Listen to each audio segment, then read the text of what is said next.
السلام علیکم عزیز طلباء و طالبات، آج کے 29ویں دن کی سرگرمی میں آپ کا خیر مقدم ہے۔ اس سرگرمی میں آپ کی صلاحیت اور تصورات کو فروغ دینا ہے، جس میں مطالعہ کرنا، مفہوم اخذ کرنا، اپنے جملے میں بیان کرنا اور لکھنا شامل ہے۔ آؤ معلوم کریں، اس سرگرمی میں آپ کو دیے گئے پیراگراف کو سمجھنا ہے اور اس پر پوچھے گئے سوالوں کے جوابات اپنے نوٹ بک میں تحریر کرنا ہے۔ اب ہم ایک پیراگراف کی بلند خوانی کریں گے، جس میں کہ ڈاکٹر رادھا کرشن 5 سپٹمبر 1888 کو مدراس کے ایک برہمن خاندان میں پیدا ہوئے۔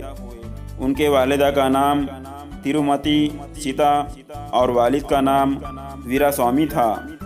بڑے ہو کر رادھا کرشن ایک عظیم فلسفی اور ماہر تعلیم کے طور پر مشہور ہوئے۔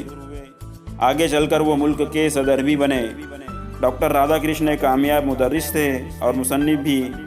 ان کی تصانیف اور مرتب کی ہوئی کتابوں کی تعداد 150 سے زیادہ ہے۔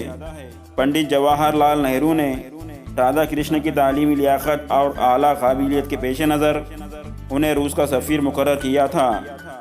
وہ کئی زبانیں جانتے تھے، فلسفے اور دیگر علوم پر ان کی گہری نظر تھی۔ انہیں اپنے مدرس ہونے پر بڑا ناز تھا۔ ان کی خواہش کے مطابق ان کی یوم پیدائش پر یوم اساتذہ ہر سال 5 سپٹمبر کو منایا جاتا ہے۔ آؤ مشق کریں۔ دیے گئے سوالوں کے جواب لکھیے۔ یوم اساتذہ کب منایا جاتا ہے؟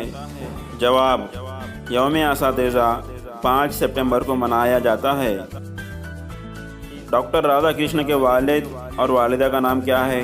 جواب: ڈاکٹر رادھا کرشن کے والد کا نام ویرا سوامی اور والدہ کا نام ترومتی سیتا۔ وہ کہاں کے سفیر مقرر ہوئے تھے؟